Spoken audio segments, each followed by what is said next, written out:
खबर कांकेर से है, जहां पर अलबेला पारा वार्ड स्थित तालाब में 18 वर्षीय युवक की डूबने से मौत हो गई, जिसको लेकर ब्लॉक कांग्रेस कमेटी कांकेर ने मृतक के परिजनों को शीघ्र मुआवजा देने तथा घटना के जिम्मेदार लोगों के विरुद्ध FIR दर्ज करने की मांग उठाई है। जानकारी के अनुसार 23 जून अलबेला पारा स्थित तालाब में गहरीकरण एवं निर्माण कार्य के दौरान 18 वर्षीय जोसेफ जॉर्ज पिता फिलिप जॉर्ज निवासी गली नंबर 2 श्यामा नगर मेहरपारा रायपुर की गहरे पानी में डूबने से दर्दनाक मौत हो गई थी। ब्लॉक कांग्रेस कमेटी ने प्रशासन का ध्यान आकर्षित करते हुए घटना कथित रूप से तालाब में अव्यवस्थित तरीके से किए गए गहरीकरण और गहरे गड्ढों के कारण हुई। संगठन ने मांग की है कि निर्माण कार्य की निगरानी करने वाले जिम्मेदार अधिकारियों एवं संबंधित एजेंसी की भूमिका की निष्पक्ष जांच कर दोषियों के खिलाफ वैधानिक कार्रवाई की जाए। कांग्रेस ने प्रशासन से यह भी पूछा है कि क्या निर्माण एजेंसी द्वारा तालाब में सुरक्षा घेरा, रेलिंग, चेतावनी बोर्ड अथवा अन्य आवश्यक सुरक्षा इंतजाम किए गए थे। साथ ही यह भी जानकारी की मांग की गई कि गहरीकरण का कार्य किस एजेंसी को सौंपा गया, उसकी अवधि क्या थी और किस अधिकारी की निगरानी में कार्य कराया जा रहा था।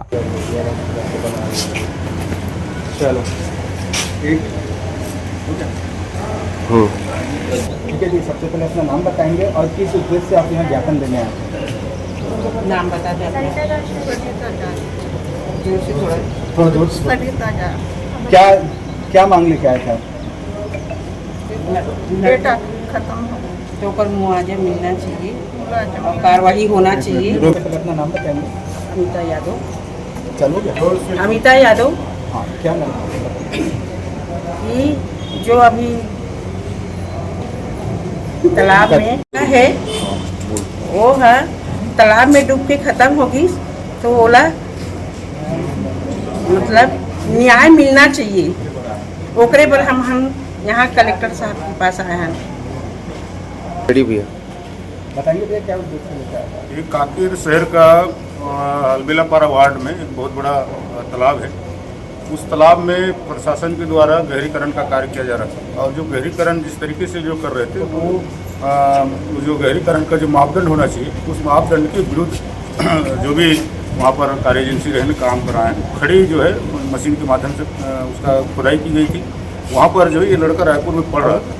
अब उसकी मम्मी के पास आए थे तो वो तालाब की तरफ गया था, वहाँ कुछ मछली या जो भी काम कर रहे होंगे तो ये भी वहाँ पर घुस गया। वहाँ घुसा तो वैसा दलदल में फंस गया कि वो निकल नहीं पाया और वहीं उसकी जो है मृत्यु हो गई। और ये जो परिवार है ये बहुत दुखी हैं और एक बेटा के गुजरने के बाद एक परिवार में जैसा दुखी होता है वो बहुत गहरा दुख महसूस हुआ है। और इसके लिए जो है हम सरकार से उस परिवार को एक कम से कम 1 करोड़ रुपए का जो है मुआवजा मिलना चाहिए। साथ ही उस परिवार को एक नौकरी भी मिलना चाहिए और परिवार को जो है एक तरह से सहायता मिले और जो दोषी हैं उनको खिलाफ एक कार्रवाई होना चाहिए कि बिना मापदंड का आपने तालाब का गहरीकरण कैसे कर दिया, क्या उसका टेक्निकल जो विभाग है क्या उसका देखरेख में नहीं हो रही थी और उसके कारण जो है जान मान का नुकसान हुआ है। और भी इस तरह के अगर उसमें सुरक्षा की दृष्टि से अगर प्रशासन ध्यान नहीं देगी तो और भी उसमें दुर्घटना होने की संभावना है। एजेंसी कौन है जो तालाब खुदवा रहे हैं? अब एजेंसी जिला प्रशासन करा रही थी तो नगर पालिका और जिला प्रशासन के माध्यम से पता लग जाएगा। हम लोगों ने उनका बोले कि जांच करके कार्रवाई हो। हमको स्पष्टता नहीं है कि इनके माध्यम से जो है उस काम को कराया जा रहा है। कांकेर से राजू गोसाई की रिपोर्ट, TV1 इंडिया न्यूज।